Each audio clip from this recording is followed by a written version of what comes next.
날마다 솟는 샘물과 함께하는 오늘의 큐티 시간입니다. 3월 6일 금요일, 오늘의 말씀은 요한복음 6장 41절로 51절의 말씀입니다. 자기가 하늘에서 내려온 떡이라 하심으로 유대인들이 예수에 대하여 수군거려 이르되, 이는 요셉의 아들 예수가 아니냐? 그 부모를 우리가 아는데 자기가 지금 어찌하여 하늘에서 내려왔다 하느냐? 예수께서 대답하여 이르시되, 너희는 서로 수군거리지 말라. 나를 보내신 아버지께서 이끌지 아니하시면 아무도 내게 올 수 없으니 오는 그를 내가 마지막 날에 다시 살리리라. 선지자의 글에 그들이 다 하나님의 가르치심을 받으리라 기록되었은즉 아버지께 듣고 배운 사람마다 내게로 오느니라. 이는 아버지를 본 자가 있다는 것이 아니니라. 오직 하나님에게서 온 자만 아버지를 보았느니라. 진실로 진실로 너희에게 이르노니 믿는 자는 영생을 가졌나니 내가 곧 생명의 떡이니라. 너희 조상들은 광야에서 만나를 먹었어도 죽었거니와 이는 하늘에서 내려오는 떡이니 사람으로 하여금 먹고 죽지 아니하게 하는 것이니라. 나는 하늘에서 내려온 살아있는 떡이니 사람이 이 떡을 먹으면 영생하리라. 내가 줄 떡은 곧 세상의 생명을 위한 내 살이니라 하시니라. 오늘도 하나님의 크신 은혜가 우리의 삶 속에 넘쳐나시기를 기도드립니다. 예수님께서는 많은 이적을 행하셨습니다. 대표적인 이적은 오병이어의 이적입니다. 어린아이의 한 끼 식사 분량인 보리떡 5덩어리와 물고기 2마리로 장정만 5,000명을 배불리 먹이시고도 12바구니가 남게 하신 것은 이적의 사건들 중에서도 꽃봉우리와 같습니다. 그러한 이적을 현장에서 목격했던 군중들은 다음 날 물어물어 예수님 계신 가버나움까지 찾아옵니다.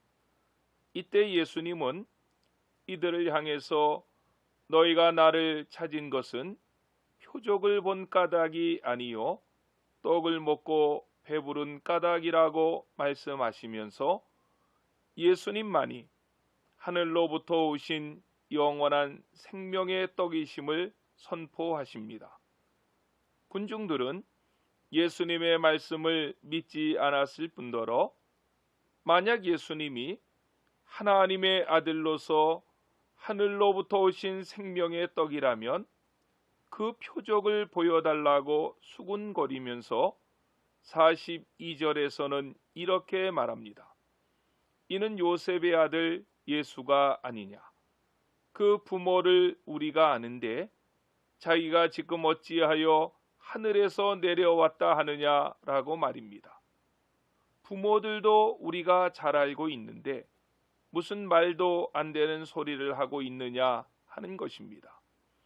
그들의 수군거리심을 보신 예수님께서는 48절에서 다시 한번 이렇게 선포하십니다. 내가 곧 생명의 떡이니라고 말입니다. 또한 그 생명의 떡이신 예수님을 믿는 자만이 영생을 얻게 된다고 47절에서 말씀하십니다.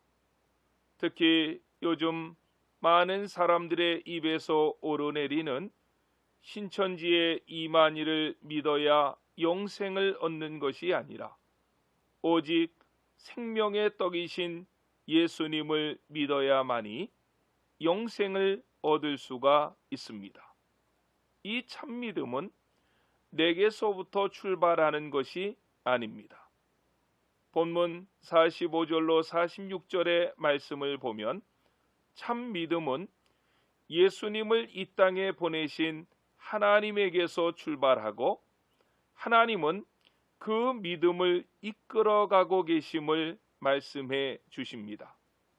우리가 할 일은 그 생명의 떡이 되신 예수님을 영의 양식으로 삼고 날마다 먹어야 하는 것입니다.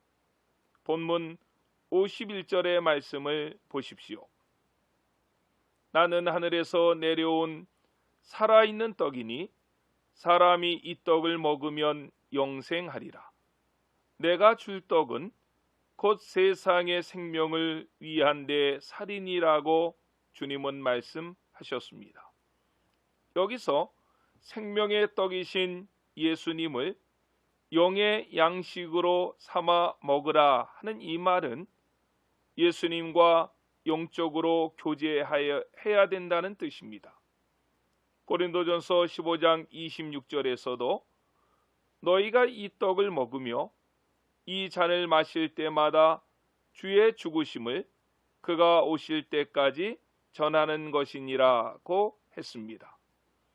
말씀과 기도 가운데에서 살아가고 세상의 삶 속에서 그분 예수님을 자랑하고 증거하는 삶, 이것이 바로 그분과 교제하는 것입니다. 그런 삶을 오늘도 살아가는 사람들의 모습은 내 안에 구원이 있고 생명이 있고 영생이 있음을 증명해 내는 것입니다. 오늘은 텍사스 출신 작가이며 음악가인 킹키 프리드맨이라는 소설가가 썼던 추리 소설 중에 엘비스, 예수, 그리고 코카콜라라는 책을 소개하면서 말씀을 정리하려고 합니다. 저자가 이 책을 썼던 의도가 있습니다. 이 세 가지 이름이 현대인들이 목말라하고 있다는 것입니다. 먼저 엘비스 프레슬리의 이름을 거론한 것은 많은 사람들이 대중문화를 통해서 행복을 찾으려 하고 그들의 갈증을 해결하려고 한다는 것을 암시합니다. 코카콜라는 현대인들이 맛있는 것을 사 먹거나 마심을 통해서 행복함을 얻으려는 소비 문화를 대변합니다. 마지막으로 이 책에서는 예수 그리스도에 대해서 다루었습니다. 예수 그리스도는 인간이 갈구하는 근원적인 목마름, 즉 삶과 죽음의 문제를 해결해 주는 영적인 문화, 스피리추얼 컬처를 대변해 준다는 것입니다.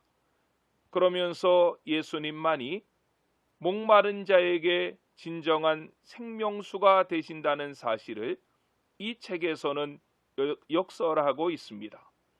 성 어거스틴은 인간의 참된 행복에 대해서 이렇게 말했습니다. 누구나 행복하기를 원한다. 그리고 사람들은 자기가 가지고 싶은 것을 가질 때 행복해진다고 말입니다. 그는 행복이란 갖고 싶은 것을 가지는 것에서 찾았습니다. 그런데 문제는 우리가 이 땅 위에서 갖고 싶은 모든 것은 일시적이고 유한한 것이라는 데 있습니다. 언젠가는 쉽게 사라지고 소멸되어진다는 것입니다. 그래서 어거스틴은 이렇게 말합니다. 오직 영원한 것만이 우리를 참으로 행복하게 만들 수 있다고 말입니다. 그러면서 그는 영원한 것이 무엇인가에 대한 대답을 해주는데 그것은 바로 하나님의 아들 예수 그리스도이시다라고 말하면서 인간의 영원한 행복에 대해 이렇게 결론을 내립니다. 세상에서 참으로 행복한 사람은 예수님을 소유한 사람이다 라고 말입니다. 엘비스나 코카콜라는 우리에게 이 땅에서 행복을, 하나님 나라에서는 영생을 가져다 줄 수 없습니다. 참된 행복과 영원한 생명은 오직 하나님의 아들 되신 예수 그리스도로부터 오는 것이며 그분과 영적 교제를 누리는 삶을 통해서 얻을 수 있는 것입니다. 아멘. 기도하시겠습니다. 사랑의 주님, 감사합니다. 코로나19 사태로 인해서 온 세상이 공포에 떨고 있습니다. 코로나19 사태로 인해서 우리는 신천지를 주목하고 있습니다.